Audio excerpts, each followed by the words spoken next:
Assalamualaikum warahmatullahi wabarakatuh. Alhamdulillah teman-teman sudah bersama lagi dengan Abi Quraish Shihab dan kakak Glenn Fredly. Kita akan melanjutkan Shihab dan Shihab. Jadi tadi selama Abi nggak ada, Nana ngobrol-ngobrol sama kak Glenn Glenn Fredly.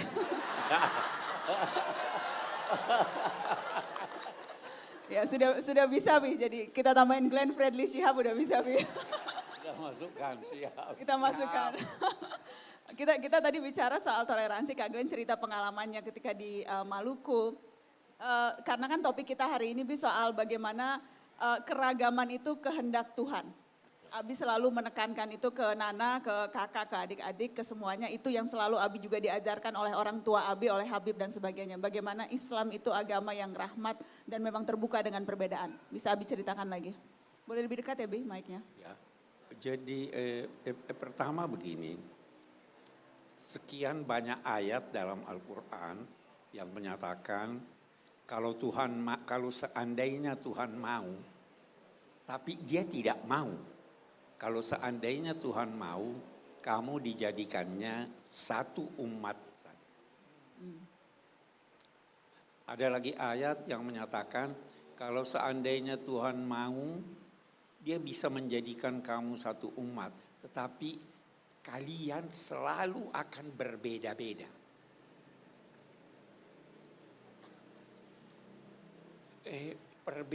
Perbedaan itu adalah keniscayaan.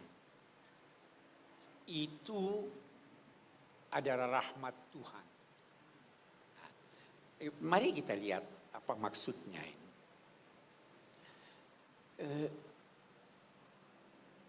Tuhan menghendaki kita berbeda. Karena itu kita diberi kecenderungan yang berbeda-beda.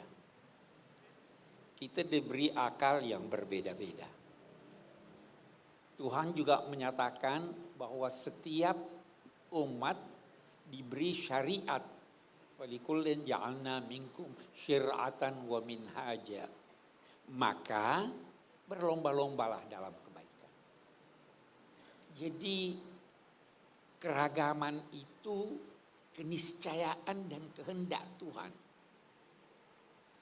Bahkan keragaman itu adalah rahmat buat kita. Bagaimana bisa jadi rahmat keragaman dan perbedaan itu? Tuhan juga berfirman begini. Nahnu qassamna bainahum ma'isyatahum. Kami yang membagi-bagi sumber dan pendapatan kehidupan mereka. Ada yang kaya, ada yang miskin. Gitu. Supaya kalian yang berbeda-beda ini bisa bantu-membantu. Bisa dibayangkan kalau semua kaya. Tidak ada yang akan angkatkan tas saya. Ya kan? Kalau semua miskin, tidak ada yang dapat membantu saya. Maka Tuhan jadikan itu beragam. Segalanya dalam hidup ini beragam. Bukan hanya sidik jari manusia yang beragam. Tetapi sebagian dari anggota tubuhnya itu tidak sama. Ya.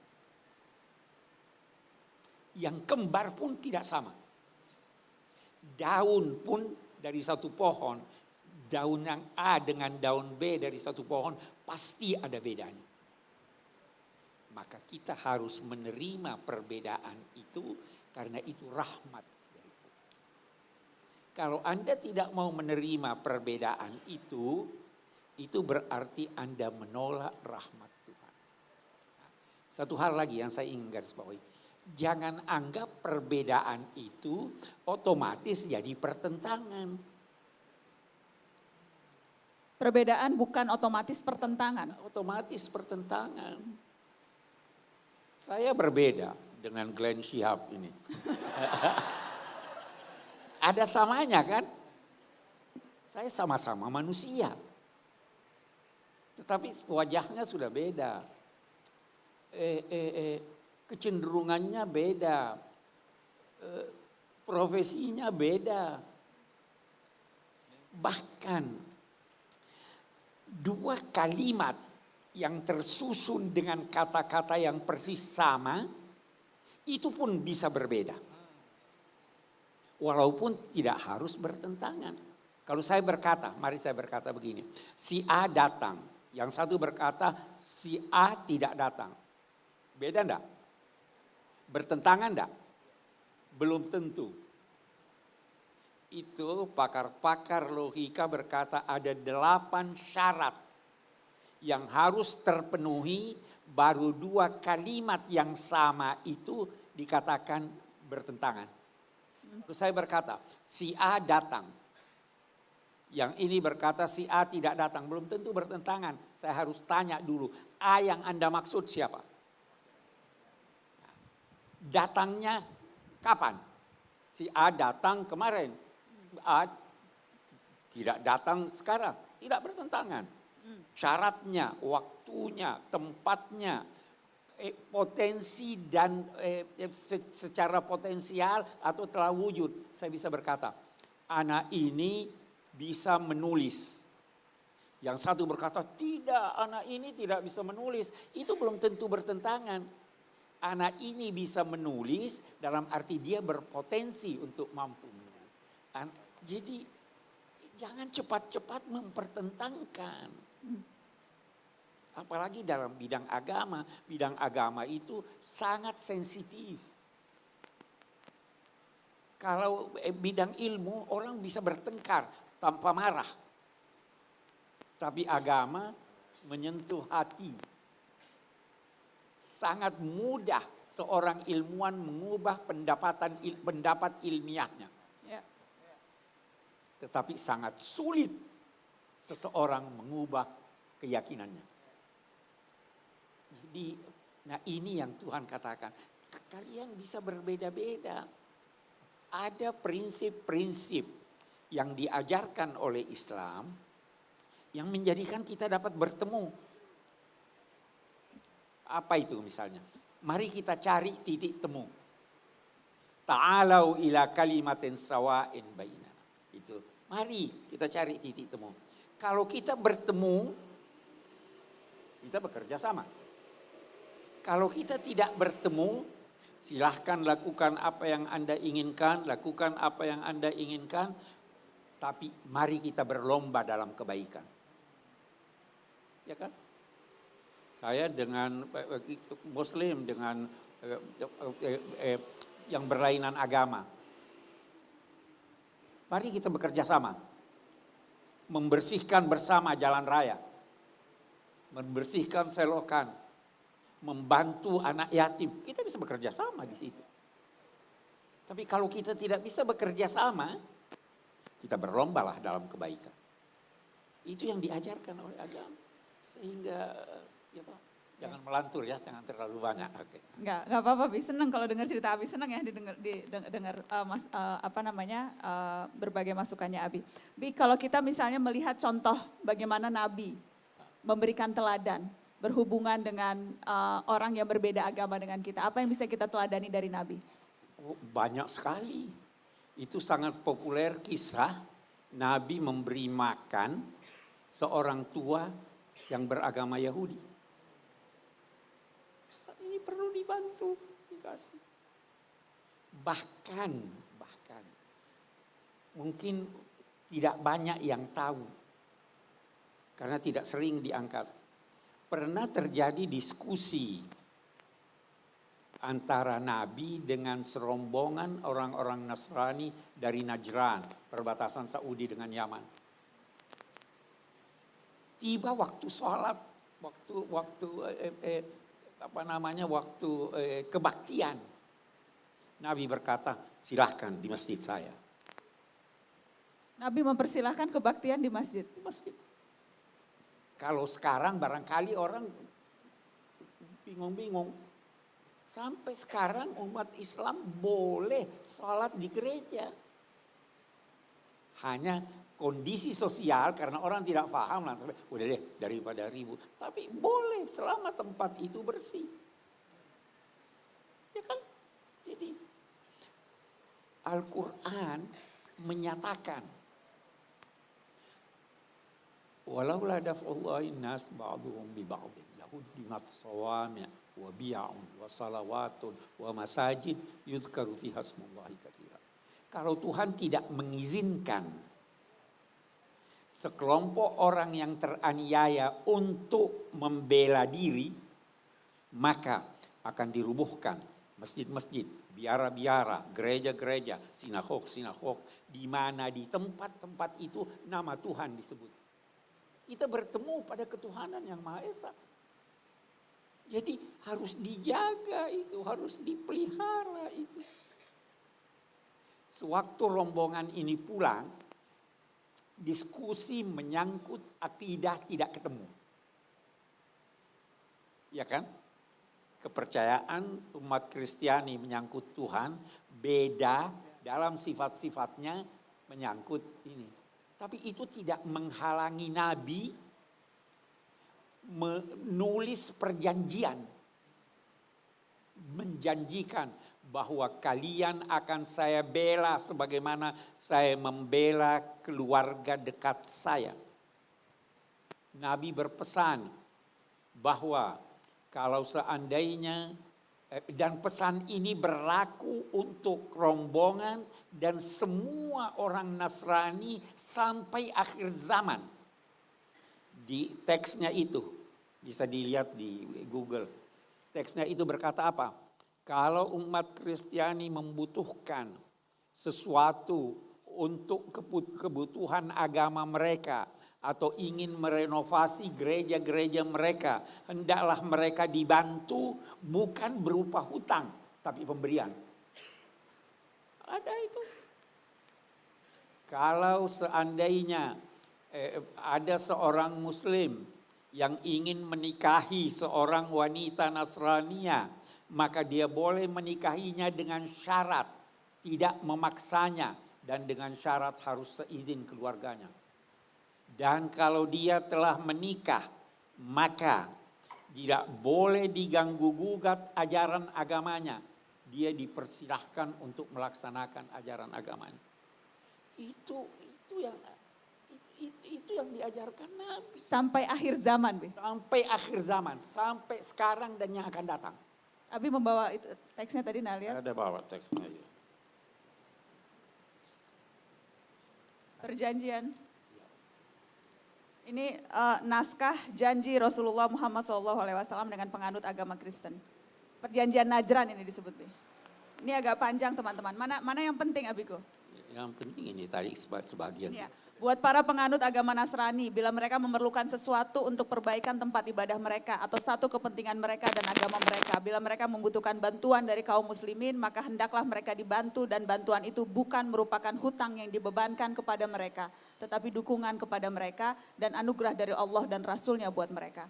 Tidak boleh seorang Nasrani dipaksa untuk memeluk agama Islam. Mereka hendaknya diberi perlindungan berupa kasih sayang dan dicegah segala yang buruk yang dapat menimpa mereka kapanpun dan dimanapun. Demikian janji Rasulullah Muhammad SAW sampai akhir zaman. Di suatu ketika ada penguasa Muslim yang membangun masjid, dia ingin perluas. Di sampingnya ada gereja. Sang penguasa ambil tanah gereja itu dia bangun untuk memperluas masjid. Pada masa Umar ibnu Abdul Aziz, orang-orang Nasrani keberatan. Beliau memerintahkan, kembalikan tanah itu untuk dibangun kembali gereja. Itu 1500 tahun yang lalu. Jadi hubungan itu akrab, sangat akrab. Kita belum bicara bagaimana waktu kaum muslimin tertindas. Mereka minta perlindungan kemana? Ke Ethiopia, ke Habasyah. Dilindungi oleh penguasa Kristen. Kita belum berbicara tentang, karena begini, saya tidak mau panjang-panjang. Agama itu, semua agama mengajarkan persaudaraan sekemanusiaan. Semua agama. Sayyidina Ali berkata, jika engkau bertemu seseorang, maka kalau dia bukan saudaramu seagama, dia adalah saudaramu sekemanusiaan. Sekemanusiaan. Kita sama-sama manusia. Ya. Allah berfirman, kami menciptakan kamu dari seorang lelaki dan seorang perempuan. Semua percaya itu, Adam dan Hawa. Kemudian kami jadikan kamu berbangsa-bangsa, bersuku-suku, agar supaya kamu saling mengenal. Lita'arafu. Yang paling mulia di antara kamu orang yang paling bertakwa kepada Tuhan. Mengenal. Kalau Anda mengenal seseorang, maka pengenalan ini harus mengantar Anda kepada pengakuan. Ada orang nih di depan saya. Anda bersyahadat, itu tidak sah syahadat Anda kecuali kalau disaksikan orang. Ya. Ya kan? Antara Anda dengan Tuhan, kita tidak tahu ada apa. Jadi harus ada yang menyaksikan. Ya. Ada orang mengakui wujudnya, menghormatinya. Laqad karramna bani Adam. Kami Allah telah memberikan penghormatan kepada anak-anak Adam. Yang kafir pun tidak boleh diganggu. Wa in ahadum minal musyrikin astajaraka fa ajirhu hatta yasma'a kalamal. Kalau ada orang yang tidak bertuhan, yang mempersekutukan Tuhan, datang meminta perlindungan kepada kamu, beri dia perlindungan, biar dia dengar, biar dia ketahui ajaran ini. Lalu kalau dia akan meninggalkan kamu, walau tanpa mengakui agama Islam, kalau dia akan meninggalkan kamu, antar dia sampai ke tempat yang aman. Orang yang paling dekat persahabatannya kepada umat Islam, kata Al-Quran, itu orang-orang Nasrani. La tajidanna asyaddan nasi adawatan lilladzina amanu alladzina asyraku al-yahud walladzina asyraku wa la tajidanna aqrabahum mawaddah lilladzina amanu alladzina qalu inna nasara. Zalika, kenapa itu? Di sana ada pendeta-pendeta, ada rahib-rahib, dan mereka tidak menyombongkan diri. Itu yang terjadi pada masa Nabi. Ya. Ya, oke. Kak Glenn, ada yang mau ditanyakan, disampaikan ke Abi? Saya speechless karena Abi, saya bersyukur sekali saya ada di sini Abi. Karena saya merasa ini hidayah. Ini gambaran bahwa kemanusiaan itu adalah hal yang ya saya bersyukur sekali Abi. Saya nggak, kalau dibilang saya mau bertanya, saya nggak mau bertanya. Justru saya bilang saya ada di tengah-tengah saudara-saudara semua ini yang Indonesia, gambaran Indonesia gitu Abi. Ini gambaran bagaimana generasi hari ini ke depan, karena tantangan kita ke depan itu sama. Masalah isu lingkungan hidup, perubahan iklim dan segala macam. Dan kerjasama itu dibutuhkan ke depan pastinya Abi. Dan itu sebenarnya terdapat dalam budaya bangsa kita. Di Maluku Pela ya. Ya, betul Abi. Tadi saya sudah cerita juga tadi. Cerita Pela Gadong tadi. Ya. Di mana-mana begitu. Orang yang beragama itu ramah. Tidak membenci. Orang yang beragama itu menemukan sisi positif pada sesuatu yang buruk.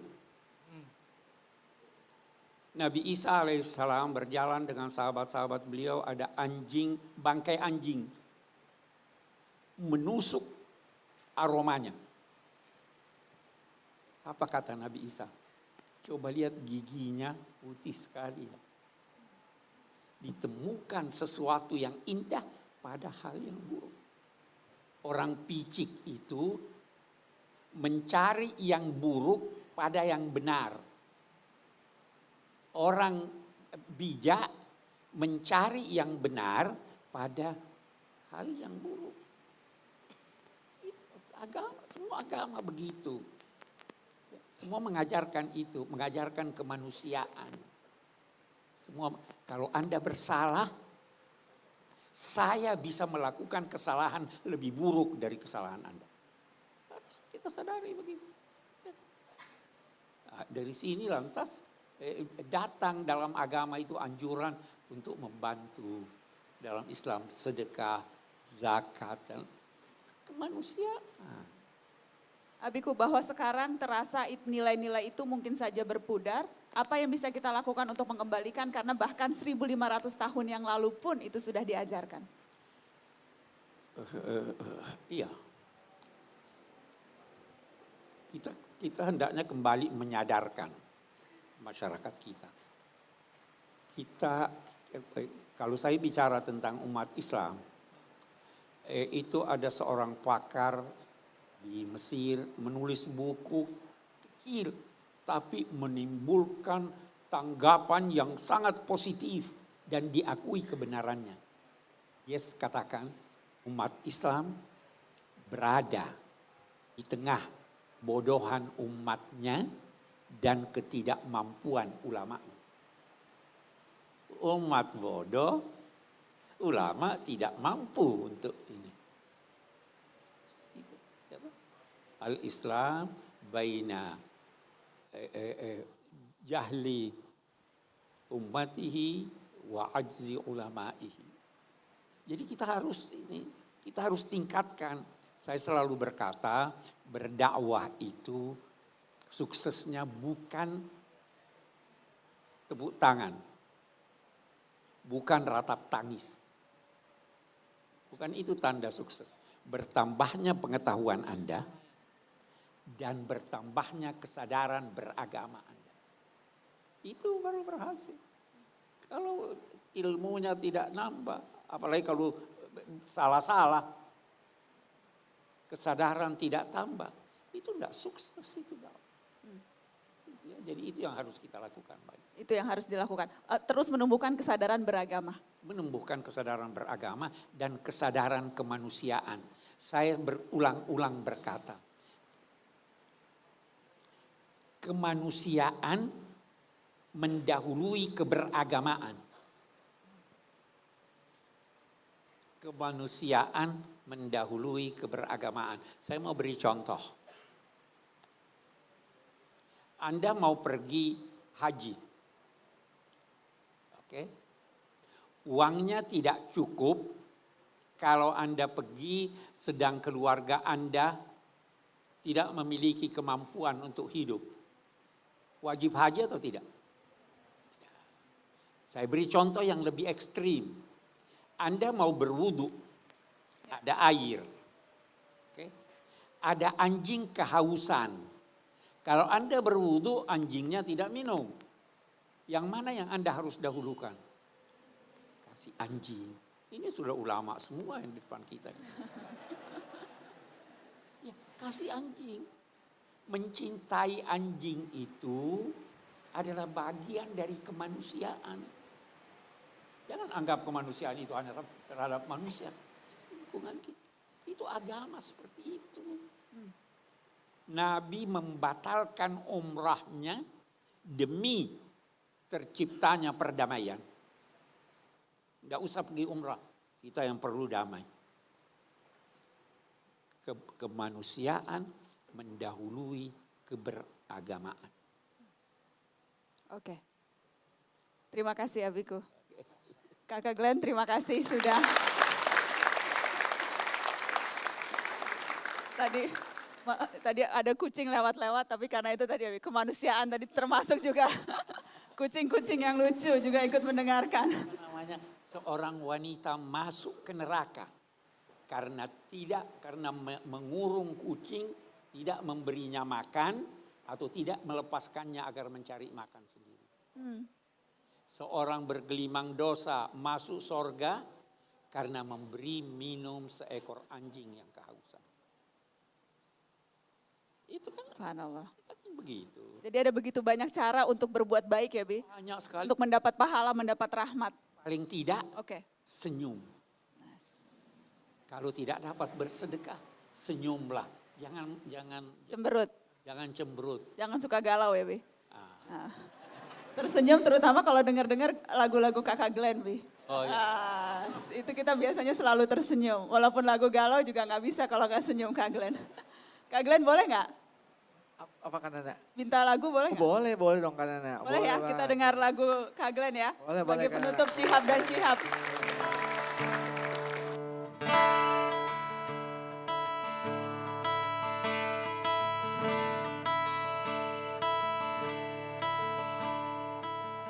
Apakah yang selalu kau cari dalam hidup dan matimu?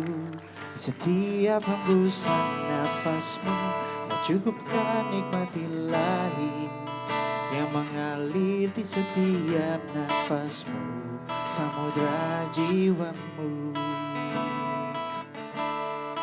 tak pernah berhenti. Nikmat Tuhan yang mana sanggup engkau ingkari. Nikmat Tuhan yang mana sanggup engkau ingkari.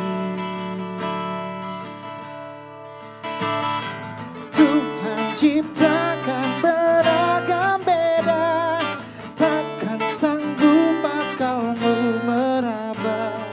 Tak diperintahkan jadi sama, agamamu agamaku hidup bersama.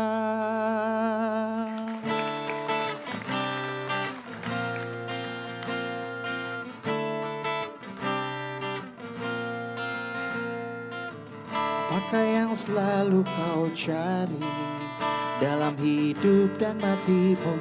Di setiap hembusan nafasmu, tak cukupkah nikmati lahi yang mengalir di setiap nafasmu, samudra jiwamu.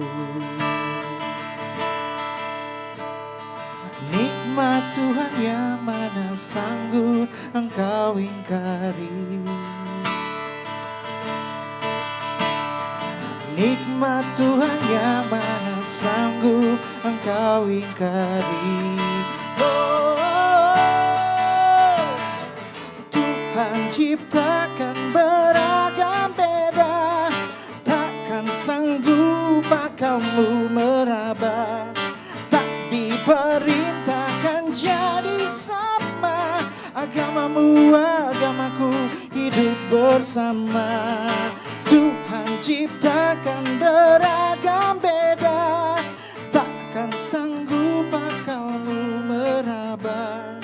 Tak diperintahkan jadi sama, agamamu agamaku hidup bersama.